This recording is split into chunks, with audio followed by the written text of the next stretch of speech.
Nagsalubong ang mga kilay ni Dale nang makita niyang nakangiti ang kanyang asawa habang papalapit siya sa kanyang mommy. Nagbeso-beso ang mga ito. Bahaging napatingin siya kay Brent. Umigting ang panga niya nang makita din niya ang kakaibang klaseng paninitig nito kay Sofia. Tumikhim siya subalit na kay Sofia ang atensyon ng lahat. Dale, enough okay? Sabay takip ng kanyang kuya sa kanyang balikat. Halika na. Saka na lang kayo mag-usap ng asawa mo. Mahinang bulong ng kuya niya habang ang mga mata niya nanlilisik sa galit niya kay Brent. That's insane, kuya. Madiing ani niya nang sila'y makalabas na ng conference room. Nanig iyon na lahat bago pa man maisarado ang pinto.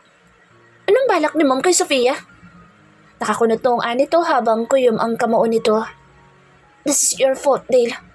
Kung si Sofia sanang kinuha mo designer mo, hindi ka sana nagkakaganyan. O ano, saka ka lang magagalit at marirealize mo na lang na sana'y kinuha mo na lang ang asawa mo para araw-araw mo siyang nakikita. But for now, magtiis ka na muna dahil si Brent na ang makakasama ni Sofia maghapon. At isa pa, hindi rin kita maintindihan, Dale. Asawa mo si Sofia. Bakit hindi mo naman siya tinabihan sa pagtulog noong isang gabi? Maghihinala na talaga siya sa'yo. Bumalik lang ang alaala mo parang wala ka na naman pakialam sa kanya. Bakit hindi mo na lang siya iwalayan kaysa lukuhin pa siya? Isang katangahan itong ginagawa mo. Palayain mo na si Sofia. Total, tapos ng pagkukunwarin yung dalawa. Mahabang tura ng kanyang kuya. Napaisip sa Dale. Hindi ko gagawin yun, kuya. Hindi ko siya pakakawalan ng ganoon lang kadali. Mark my word.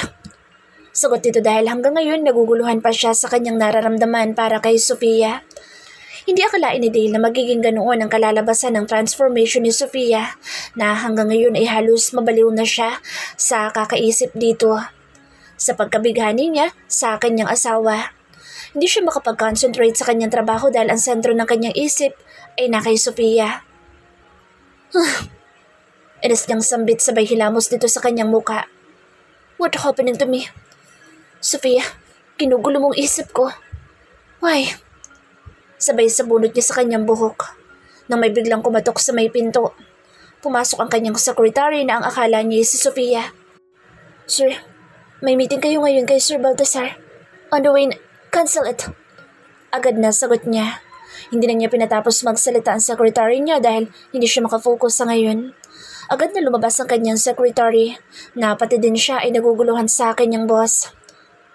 Nag-aalala si Dale ngayon. Kanina niya pa iniisip kung anong ginagawa ng dalawa. Wala siyang tiwala kay Brent. Hindi niya alam kung ano-ano na lang ang pumapasok sa kanyang isip. Hanggang sa sumapit ang hapon, 3:00 pa lang ay excited na ito lumabas sa kanyang opisina. Nagmadali siyang nagtungo sa kabilang building para sunduin si Sofia. Balak niyang i-date ang asawa niya ngayon na hindi pa niya ito nagagawa simula noong nagsama silang dalawa. Pagkapasok niya sa loob ng building ay agad niyang tinuntun ang opisina ng kanyang ama. Subalit pagkabukas ng pinto ng elevator ay nakita niyang magkasama ang mga ito sa loob ng elevator na sila lang dalawa. Nagulat si Sofia na makita niya si Dale na nandito. Dale, anong ginagawa mo dito? Tanong ni Sofia. Pagkalabas nilang dalawa ni Brent mula sa elevator. Nakangising nakatingin lamang si Brent kay Dale. Nanlaban ang kanilang mga mata nang pumagit na si Sofia. Masama niyang tinitigan si Dale. Humugot ng malalim na hininga si Dale. Okay, fine. Nandito ako para sunduin ka. Sabay tingin ni Sofia sa kanyang relos. Maaga pa, Dale. Saka hindi pa tapos yung trabaho ko. May business meeting pa kami pupuntahan ni Brent. Nito. Anong oras matatapos? Gagabihin ako ng uwi, Dale. Huwag mo na akong hintayin dahil si Brent na maghahatid sa akin sa pag-uwi. Nito. Napatingin na lang si Dale kay Brent na nakataas pa ang sulok ng labi nito. Can we talk, Brent? Tanong ni Dale. Sure, Dale. Sofia, hintayin mo na lang ako sa sasakyan. Sabay abot niya ng susi ng sasakyan niya. Nakatinginan pa ang dalawa na tila gusto pang pigilan ni Dale si Sofia sa pag-alis dito. Sige na, Sofia. Susunod na lang ako pagkatapos namin mag-usap ni Dale. Utos nito. Umalis naman agad si Sofia. Naiwan ang dalawa. Sa labas tayo, Dale. Pagaya ni Brent. Sumunod si Dale kay Brent. Nang nasa labas na ang mga ito, wala nang gusto magsalita ngunit hindi nakatiis na hindi magsalita si Brent. Well, nakapagtataka talaga na nandito ka. I'm sure na tungkol ito kay Sofia. Am I right? Kung hindi naman, anong gusto mong pag-usapan natin, Dale? Ngumisi ito. Masaya ka ba dahil yung asawa ko naging sekretary mo? Diretsahang tanong ni Dale. Tipid itong napatawa. Sa totoo lang, Dale, masaya naman ako dahil siya naging secretary ko. Hindi ko naman ina-expect na siya magiging secretary ko. But don't worry, walang personalan ito ha. Trabaho lang ang pinunta ko dito. Pero kung dumating yung araw na sinaktan mo siya, hindi ako magdadalawang isip na saluhin siya. Naikinaigting ng panga ni Dale. Hindi siya mahirap mahalin, Dale. Na yun ang hindi mo kayang ibigay sa kanya simula pa lang. Itong tatandaan mo, ako ang pupuno sa lahat ng pagkukulang na hindi mo kayang ibigay sa kanya. Anito nang may ngisi sa kanyang labi. Aalis na kami ni Sofia. Mahuli na kami sa meeting. Paalam nito. Umalis si Brent habang kuyom ni Dale ang dalawang kamao niya. Kinagabihan nakaabang na si Dale mula sa pinto nang marinig niya ang busina ng sasakyan. Ngayon niya lang talaga ito ginawa sa ng buhay niya. Nagulat si Sofia na makita niyang nandito agad si Dale sa may bungad ng pinto. Pagkapasok niya, nakangiti ito. Dale, anong ginagawa mo dito at nandito ka? Lalabas ka ba? Sabay bukas ulit to Sofia ng pinto. Nadismaya si Dale dahil hindi ito ang nais niyang marinig. Sinarado naman ni Dale ang pinto. Sofia, nandito ako dahil kanina pa kita inaantay. Pero iba atang iniisip mo. Tampong anito. Gusto lamang ipadama ni Dale na nag-aalala ito. Ganun ba? Hindi ko alam eh. Akala ko'y lalabas ka. Anito saka siya nilagpasan. Sinundan ni Dale si Sofia. Kumain ka na ba? Tanong nito. Oo, Dale. Tapos na. Sagot niya nang hindi niya nililingon si Dale. Matutulog na ako. Matulog ka na rin. Dagdag pa nito nang diretso ito sa pag-akyat sa kanilang kwarto. Napasingap na lang si Dale. Gusto niya sanang makausap si Sofia ngunit parang pagod siya. Nang makita niyang pagod ang itsura nito. Pagkahiga ni Sofia sa kama, inantay niya si Dale kung tatabihan ba siya sa pagtulog. Paikot-ikot lang siya sa kama hanggang sa dalawin siya ng antok. Hindi na niya naantay pa si Dale dahil nakatulog na din siya agad-agad dahil sa sobrang pagod niya sa unang trabaho niya. Hanggang sa lumipas ang ilang minuto ay pumasok si Dale na tulog na si Sofia. Humalik pa muna si Dale sa kanyang noo, sa kanya ito tinabihan sa kama at marahang niyakap ito. Nakaramdam ng saya si Dale dahil ang alam niya ay magagalit si Sofia sa kanya. Nasaktan niya kasi ito noong time na pinapili siya ni Sofia. Dahil doon iniisip ni Dale na galit ito sa kanya kaya hindi niya ito tinabihan sa pagtulog nung nakaraang gabi. Hindi pa naman sila nakakapag-usap ng maayos simula nang bumalik ang kanyang alaala. Hindi pa siya nakakahingi ng tawad sa kanya sa lahat ng mga nagawa niyang mga pagkakamali. Ang unfair din para kay Sofia kung pipigilan naman niya sa lahat ng bagay kung saan ito magiging masaya. Hahayaan niya ito kung ano ang gusto nitong gawin. Kung may pagkukulang man siya noon na hindi niya nagawa noon sa kanya, ay gagawin na niya ang kung anong nararapat. Ang suklian din niya ang pagmamahal sa kanya ni Sofia. Mamahalin na niya ito na hindi niya kayang ibigay noon. Kinabukasan maagang nagising si Sofia. Napasimangot na lang siya dahil hindi niya nasilayan mula sa paggising niya ang lalaking inaasahang makikita niya sa umaga. Nalungkot ito.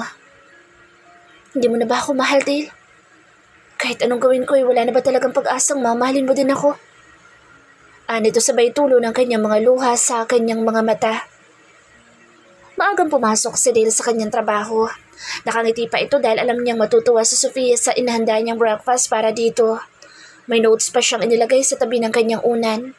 Agad niyang kinatak si Sofia ngunit naka-off ang phone nito.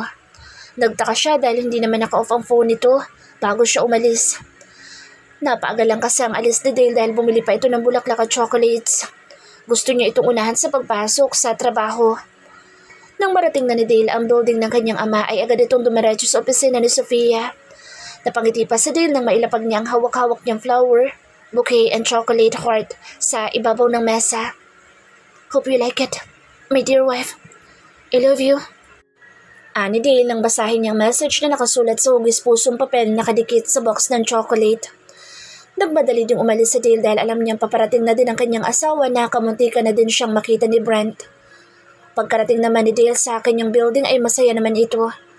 Good mood si Dale ngayon. May gana na siyang tapusin ang mga trabaho niya ng maaga para masundo niya na maaga si Sofia. Kalaunay nakatanggap siya ng tawag sa kanyang mommy. Kinamusta lang siya nito na ikinahalata ng kanyang mommy na masaya si Dale ngayong araw.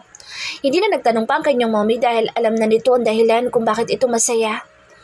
Parang kay bilis lang ng oras para kay Dale na tapusin ang kanyang trabaho. Uwian na naman at excited na naman siyang puntahan si Sofia sa kabilang building. Nang marating niya opisina ng kanyang asawa, nadatnan na lamang niya na kumakain ng dalawa ng chocolates. Ngunit ibang chocolate ang kinakain nila. Pati ang bulaklak na inilapag niya kaninang umaga hindi iyon ang kanyang ibinigay.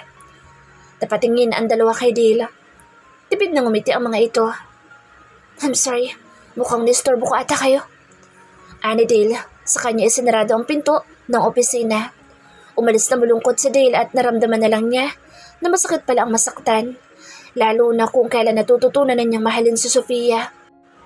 Doon na lang niya na-realize kung anong naramdaman ni Sofia dati na nararamdaman na din niya ngayon. Umuwi mag-isa si Dale ng mansyon. Dito na lamang niya aantayin si Sofia hanggang sa umuwi ito. Gusto na din niya makausap ito ng masinsinan. Sana hindi pa huli ang lahat para sa kanya dahil natatakot siyang baka malaman na lang niya na hindi na siya ang mahal ng kanyang asawa. Sumapit ang 7:00 ng gabi. Inabangan na ni Dale si Sofia sa kanyang pagdating. May tiwala naman si Dale kay Sofia na hindi ito gagawa ng anumang ikasisira ng kanilang pagsasama. Pinagandaan din niya ang gabing ito para lamang sa kanilang dalawa. Pinagluto niya ito ng paborito niyang ulam. May binili din siyang dessert para sa kanya na ito ang laging niyang hinahanap-hanap. Paborito kasi ni Sofia ang Graham cake na may maraming cherries sa ibabaw nito. Siya na sana ang gagawa kaso baka hindi na niya ito matapos sa kadahilan ng marami kasi itong niluto mga pagkain. Pero nakaramdam siya ng pagkaba sa kanyang dibdib. Dapat kanina pa ito dumating dahil nag-text pa ito na pauwi na siya. Kanina niya pa ito inaantay. Maraming beses na din niyang tinawagan ng numero ni Sofia subalit naka-off na ang phone nito. Hindi na niya ito matawagan. Sofia, asan ka na? Kinakabahan niyang sambit. Paroot pa rito ito kung maglakad dahil sa kanina pa itong aligaga sa pag-aantay. Hanggang sa lumipas ang 30 minuto. Sumilay ang ngiti sa kanyang labi nang may marinig itong pagbusi na sa labas ng mansyon. Agad niya itong pinuntahan sa labas ngunit ang nakita niya ay si Brent lang ang bumaba sa kotseng sinasakyan niya. Lalong lumakas ang pagkaba ng dibdib niya. Where's Sofia? Bakit hindi mo siya kasama? Nakakunot noong sambit nito. Bakit sa akin mo siya hinahanap? Sabi niya kanina magpapasundo daw siya sa'yo. What? Madiin itong sambit. Hindi ko na siya makontak at wala naman siyang sinabi na magpapasundo siya sa akin. Isang oras na siyang late, Brent. Nagtiwala ako sa'yo na ihatid mo siya na maayos. Pero bakit hindi mo siya kasama? What happened? Dale, wala akong kasalanan. Hindi ko na siya kasama kanina lumabas kami. Ihatid ko na sana siya pero tumanggi siya. I think nagpunta siya ng mall dahil may bibilhin daw ito. Kahit pilitin ko man ang sarili ko na samahan siya pero tinanggihan niya lang ako. Gusto ko daw niyang surpresahin Dale dahil birthday mo na sa susunod na araw. Sagot naman ito. Sumimangot ito dahil nasabi na niya kay Dale ang surpresang ibibigay sana ni Sofia sa kanya. Hindi alam ni Dale kung anong mararamdaman niya sa mga oras na ito. Gusto niyang magalit. Gusto niyang umiyak. Pero ano magagawa ng pag-iyak niya kung ang taong hinahanap niya sa ngayon ay wala pa sa tamang oras. Agad namang kumilos ito upang puntahan niya ang sinasabing mall ni Brent. Where are you going, Dale? Pahabol na tanong nito. Pupuntahan ko siya sa mall, Brent. At baka sakaling nandoon pa siya. Anito, saka nagmamadaling sumakay sa kanyang sakyan. Agad naman sumunod si Brent sa kanya pagkaalis ni Dale. Sana'y maabutan pa niya si Sofia doon dahil pagsisisihan niya lang habang buhay kung mawawala lang ito sa kanya. Kalaunan, narating din ni Dale at Brent ang mall. 8:00 na nang marating nila ito. Inumpisahan na niya ang paghahanap sa kanya. Tumulong na din si Brent sa paghahanap ngunit nang malibutan nila ang buong mall ay wala talaga siya. Pati sa CCTV ng buong mall ay kanilang sinuring ngunit walang bakas na nagpunta siya doon. Tinawagan muli ni Dale ang numero ni Sofia ngunit nakapatay talaga ito. Damn it! Damn it! Mura nito dahil sa galit na kanyang nararamdaman. Halos sipain niya na ang gulong ng kanyang sasakyan. Inawat naman siya ni Brent dahil pinagtitinginan na siya ng mga tao. Kumalma din ito ngunit hindi maialis sa kanya kung anong tunay na nararamdaman nito. Ano ka ba, Dale? Walang mangyayari kung magwawala ka lang dyan. Asikusuhin na lang natin ang paghahanap kaya sa ganyan ang gawin mo. Halika na. Pag-aya nito ngunit isang malakas na suntok ang sumalubong dito. Tom! Mariimura na Brent dahil tumama sa kanyang panga ang kamao nito. Are you out of your mind, Dale? Nalisik ang mata ni Dale. Nantitigan siya nito. Kasalanan mo ito kung bakit siya nawawala. Nagtiwala ko sa iyo, Brent. Dahil ikaw na mismo nagsabi na ligtas mo siyang maihahatid. Pero ano ginawa mo? Pinabayaan mo siya. Galit na nito. Sa kanya iniwang mag-isa si Brent. Bumuntong hininga siya ng malalim. Kung hindi niya lang ito pinabayaang mag-isang umalis, malamang hindi ito mangyayari dito. Pakawalan niyo ako! Pakawalan niyo ako! Sigaw ni Sofia mula sa loob ng bodega. Dinig niya may umiiyak din babae sa kung saan. Hindi niya ito makita dahil naka-blindfold ang mata niya. Sino ka? Bakit ka umiiyak? Tanong ni Sofia ngunit hindi ito umimik sa kadahilan ng may talang nakatali sa bibig ng kausap ni Sofia. Hoy, sino ka ba? Bakit hindi ka nagsasalita? Nainip na tanong ni Sofia ngunit isang matinis na boses ang umalingaw-ngaw sa loob ng bodega kung saan sila itinago ni Kathleen, ang kakambal ni Christine. Nagulat si Sofia nang marinig niya iyon. Well. Nagsama din kayong dalawa. Sabagay, hindi na kayo mahalaga kay Dale, kaya tatapusin ko lang mga buhay niyo. Sabay halakhak nito. Nangunot ang noo ni Sofia dahil kilala niya ang boses na iyon. Walang hiya ka talagang bruha ka. Siguraduhin mo lang na mapapatay mo ko. At kung hindi, ako ang papatay sa iyo. Galit na niya. Alam mo, Sofia, ang tanga mo rin ano? Ang bilis niyang malokong lahat. Lalo na si Dale. Sabay halakhak nito. Anong ibig mo sabihin? Anong malokong lahat na pinagsasasabi mo? Nagtatakang tanong ni Sofia. Huwag kang mainip. Hintay lang natin si Dale. Kung sino sa inyong dalawa ang ililigtas niya. Ito nang pinakahihintay kong mangyari. Gusto kong makita ko rin kayo kung paano umiyak at kung paano madurog ang mga puso niyong dalawa.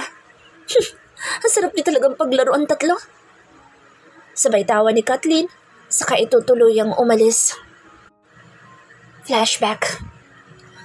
Unang nakilala ni Kathleen sa Dale at sa bar sila nagkakilala.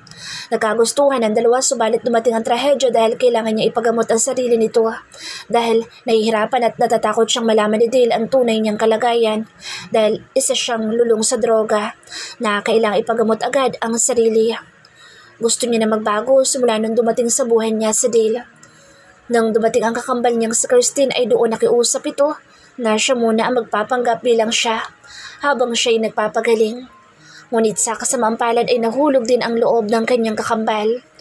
Wala ding alam si Dale na may kakambal si Kathleen na ipinagtataka na lang ni Dale dahil ibang pangalan ang pakilala niya sa sarili. Hanggang sa gumaling si Kathleen, kinausap niya ang kakambal nito na kung maaari kalimutan na lang niya si Dale. Ngunit hindi ito pumayag kahit pakiusapan na niya ito. Doon na nawala ng bait si Kathleen kaya nagawa niyang ikulong ang kakambal nito ng 3 taon. Muling lumapit si Kathleen upang kausapin si Dale. Ngunit nagtataka na ito dahil sa pagbabago na ugali ni Christine na hindi niya alam ay si Kathleen ang una niyang nakilala. Naging malamig ang pakikitungo ni Dale sa kanya dahil sa binago ni Christine kung ano sila dati ni Kathleen. Mas mabuti pang hindi na siya makita ni Dale. Bumalik muli siya sa pagkakalulong niya sa droga dahil naimpluwensyahan na naman siya ng kanyang ex-boyfriend. Kinabukasan, kasalukuyang patungo na si Dale at Brent papuntang bodega matapos siyang tawagan ni Kathleen nang maibigay niyang address kung saan nila ibibigay ang ransom. May dala itong money bag na nagkakahalaga ng 10 milyon na hinihingi nito kapalit ng paglaya ni Sofia. Maaga pa lang ay nakahanda na ang mga ito sa pagsalakay. Hanggang sa marating na nila ang pugad kung saan itinago ni Kathleen si Sofia.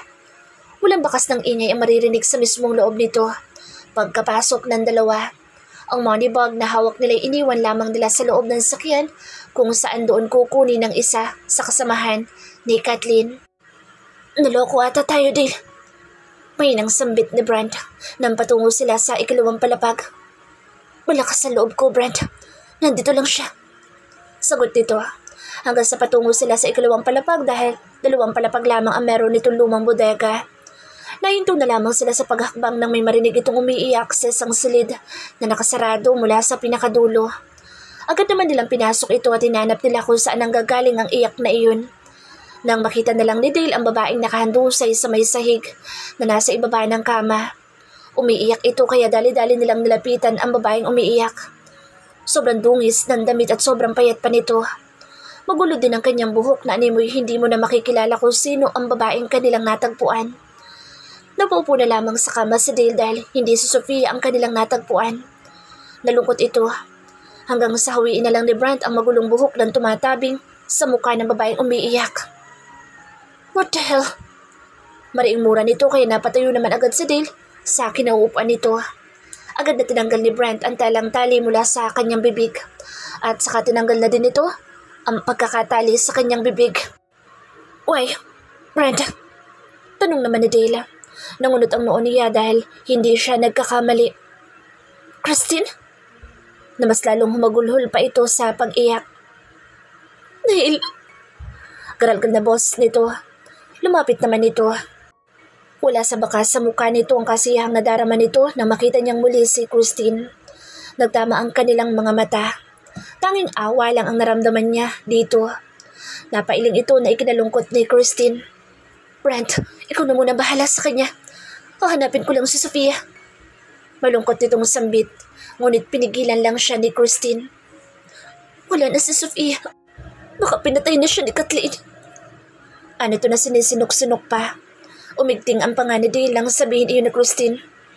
Hindi pa siya patay. Maring tanggi ni Dale. Maniwala ka, Dale. Naalala mo ba nung matapos kanyang tawagan kagabi?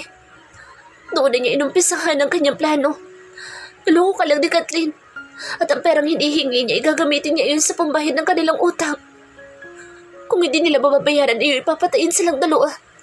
Pero salamat dahil ligtas na ako. Malaya na ako mula sa pagkakakulong sa akin ni Kathleen ng mahigit 3 taon. Hindi ka ba masaya, Dale? Dahil nagkita na tayong dalawa? Malungkot nitong tanong. Sige na, Brent. Tulungan mo na siya. Anya. I'm sorry, Christine. Kailangan kong hanapin si Sofia, ang asawa ko. Malakas ang kutob ko. Alam kong buhay pa siya. Sambit nito na halos malukot na laylayan ang damit ni Christine nang malaman niyang may asawa na ito. Nasaktan siya. Agad naman niyang pinunasan ng mga naglalanda sa mga luha sa mga mata niya dahil pakiramdam niya wala na itong pakialam sa kanya. Umalis agad si Dale upang hanapin niya si Sofia. Samantalang si Brent ang umalalay kay Christine para dalhin ito sa pinakamalapit na ospital upang malunasan ng gamot ang mga natamong mga sugat sa buong katawan niya. Takbo! Sigaw ni Kathleen nang bilangan niya ito ng 3. Halos madurog din ang puso niya nang malaman din niyang buhay si Christine, ang babaeng mahal ni Dale. Huwag ka na magpapakita pa sa akin dahil kapag nangyari iyon, papatay na kita. Ipaubaya mo na lang sa Dale kay Christine at ako na may magpapakasaya. Sigaw nito habang patuloy lang si Sofia sa pagtakbo, makalayo lamang siya kay Kathleen. Hanggang sa marinig na lang niya ang isang putok ng baril. Hindi na niya nilingon pa dahil sa takot niyang baka siya pa ang pinupunteriya nito. Hanggang sa tuluyan na siyang nakatakas at nakalayo, ngunit nakaramdam naman siya ng matinding pagod. Ipinagpahinga niya muna ang pagod niyang katawan sa gilid ng kalsada habang napapaliguan siya ng pawis sa buong muka na sumasabay pa ang paghagulhol niya. Halos maubusan na din siya ng hangin sa kanyang dibdib dahil sa pagod niya sa pagtakbo, makatakas lamang sa mga kamay ni Kathleen upang mailigtas na din niya ang kanyang sarili.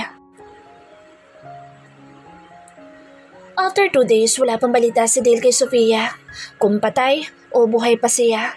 Halos hindi na siya tumigil sa paghahanap sa kanya. Nabalitaan na din ng mga magulang ni Dale ang nangyari sa kanya kaya napauwi na din agad ang mga ito upang tulungan na din si Dale sa paghahanap. Umiiyak ang mommy ni Dale nang makarating na ang mga ito ng mansyon galing sa ibang bansa. Hindi tuloy nila nasulit ang pagbabakasyon nang malaman nilang nawawala si Sofia. Agad na dinaluhan ni Dale nang yakap ang kanyang mommy dahil hindi na ito mapatahan ng kanyang daddy. Napabuga ito ng hangin sa kanyang bibig habang pinapatahan niya ito. Mom, mahahanap pa natin si Sofia. Alam kong buhay pa siya. Hindi ako titigil hanggat hindi ko siya nahahanap. So, Mom, stop crying, okay? Kasabay ng paghagod niya sa likod nito. Ilang segundo pa lang inapatahan na din niya ito ngunit hindi maalis sa mga mata nito ang kalungkutang nadarama niya. Kaarawan pa naman ngayon ni Dale kaya't magdidiwang ito na wala si Sofia. Malungkot na ipinagdiwang niya ang kanyang kaarawan. Karma na din niya siguro ito dahil hindi niya pinahalagahan ng babaeng nagmamahal sa kanya. Kahit pa siguro anong gawin niya, ay si Sofia pa din ang kanyang hinahanap-hanap. Ang hinahanap ng kanyang puso. Lumipas ang 1 linggong pamamalagi ni Sofia sa mag-asawang sina Delphine at Maria. Nakasanayan na din ni Sofia ang tumira dito. Halos ayaw na niyang umuwi sa kanyang probinsya dahil hindi niya maiwan na mag-asawa, lalo na't sila ang tumulong sa kanya noong siya'y nanghihina. Naalala niya na nawalan siya ng malay mula sa daan habang siya'y naglalakad mula sa madilim na lugar dahil gusto niya lamang makatakas kay Kathleen.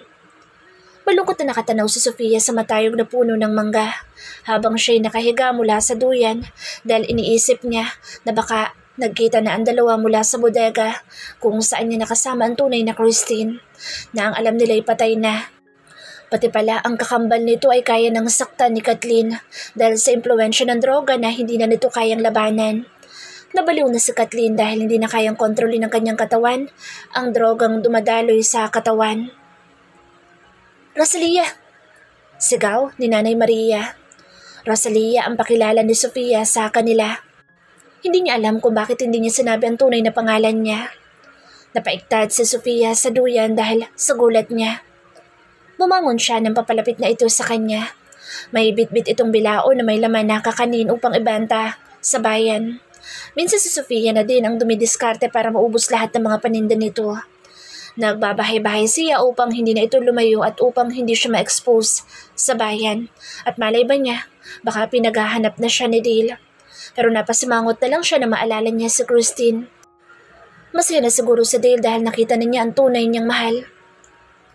Ay naku Rosalia, sa tuwing nakikita kita, lagi kang malungkot. May problema ka ba ini? Sabihan mo at baka makatulong ako. Mahirap yan kung hindi mo mailalabas dyan sa puso mo kung may hinanakit ka naman. Tipid na umiti siya. Wala po Nanay Maria.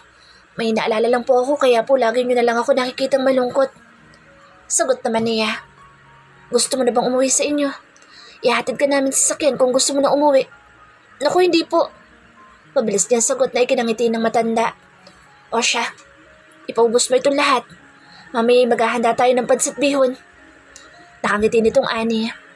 Napangiti naman si Sofia dahil gustong gusto niya ang luto nito dahil sa dami ba namang sahog at gulay na inihahalo nito sa ibabaw ng pansit. Natakam tuloy siya na parang gusto na niyang lantakan ito kahit hindi pa ito naluluto. Kinuha agad ni Sofia ang bilao. Gusto niya kasi na mapaubos niya agad ang mga ito para matulungan niya ito sa pagluluto ng pansit. Sige Nay, alis na po ako. At nagmamadali na siyang umalis.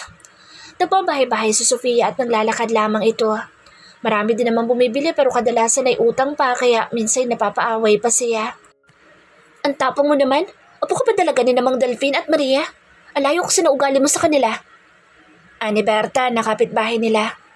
Naku, Aling Berta, wala po munang utang ngayon. Ang hirap niyo pa namang singilin. Na ikinanguso ni Berta. Akin ang bayad para makalis na ako dito. Singin ni Sofia sa kanya. Babayaran din naman kita bukas eh. Inis na sabi nito. Huwag mo na ipagpabukas. Next time ka nalang umutang. Kahit marami ka pang kuhanin ay okay lang. Sagot ni Sofia. Ngumiti ito ng kay lapad. O siya, sabi mo yan Oo naman. Ako pa? Sabay kindat nito. Pumasok si Berta sa loob ng bahay para kumuha ng perang pambayad sa kinuha niyang kakanin. Pagkakuha nito ay agad na inabot niya ang bayad kay Sofia. Thank you, Aling Berta. Ang bait niyo po. Nakangiting sambit niya sa kaagad itong umalis pagkabayad nito. Kala niyo babalikan ko pa siya. Pues nagkakamali siya. Anya, nang makalayo na siya. Ipinagpatuloy niyang muli ang paglalako niya at kung saan-saan na siya napadpad. Dahil sa sipag na Sofia maglakad ay napadpad tuloy siya sa kalapit na bayan. Nalapitan niya ang lalaking kumakausap sa ahente ng truck na nagdi-deliver ng mga materyales dahil may ipatatayo daw ng hotel dito sa probinsya. Yun ang bali-balita ng mga taga roon. Napaubos agad ni Sofia mga kakanin na kanyang nilalako. Masarap daw mga kakanin kaya ito naubos. Alam mo Mano, next time, 2 bilaon ang dadalhin ko dito para makabenta naman ako. Oo naman Rosalia. At kung gusto mo naman, papatuyuan ka pa namin ng pwesto dito para makabenta ka. Magluto ka na rin ng pansit para pandagdag sa ibebenta mo dito. Medyo damihan mo na din dahil Malapit na kami mag-umpisa dito. Anito, siya si Mang Anton, yung lalaking palagi niyang nakakausap dito. Nakilala niya ito dahil kay Nanay Maria. Napakamutuloy siya ng kanyang ulo. Hindi niya akalain dahil may mga taong mabubuting puso ang gustong tumulong sa kanya at para na din sa mag-asawa kaya niya ito ginagawa. Sige po, Mang Anton. Basta walang magagalit. Papayag po ako. Kailan po bang umpisa? Next week na. Kaya umpisahan na namin ang pagtatayo ng tindahan mo dito. Anito. Naku, baka binubiro niyo lang ako eh. Baka magalit yung may-ari kapag ginawa niyo ako ng tindahan dito. Hindi yan. Bukas na bukas ay umpisahan namin para makita mo. Anito, nang biglang mag-ring ang telepono nito. Sinagot naman ito. Iniwan muna saglit to Sofia ang lalaking kausap niya. Nilibot niya ang kanyang paningin sa paligid nang may humintong sasakyan sa tapat niya dahil nasa gilid siya ng kalsada. Bumukas ang pinto ng sakyan. Isang maputing hita na nakasuot ng black stiletto ang nakita niya pagkababa ng isang babaeng sopistikada. Napaangat siya ng tingin mula rito. Nakataas ang isang kilay nito nang mapatingin siya. Hindi ka ba alis sa dadaanan ko? Mataray nitong tanong. Tumabi naman agad si Sofia sa daraanan niya tila natameme ito dahil sa pagtitig sa babaeng sopistikada. Gusto niya sanang humingi ng paumanhin ngunit naumid ang dila niya. Tinapunan pa siya ng masamang tingin nang lagpasan siya nito. Kala mo kung sino maganda, mukhang hipo naman. Tura ni Sofia na ikinalingon ng babaeng mataray. Natakot si Sofia dahil narinig yata nito ang pagkakasabi niya. Ngunit natapilok na lang ito nang papasok na ito ng gate. Natawa si Sofia. Nanggigigil naman ang babae dahil sa pagtawa ni Sofia. Pinandilatan siya ng mga mata nito. Nilapitan naman agad siya ni Mang Anton nang makita ito. Rosalia, patay ka niyan. Siya si Miss Carol. Siya ang co-owner sa pinapatayo niyang building dito. Anito na ikinalaki ng mga mata ni Sofia. Sa kanya tinakpan ng muka gamit ang hawak niyang bilao. Natawa si Anton. Bakit hindi mo naman sinabi, Manong? Paano yan? Hindi na ako makakabenta ng mga paninda ko. Malungkot na anya. Huwag ka mag-alala. Ako mahala. Sagot kita. Basta free, merienda ko. Birong anito.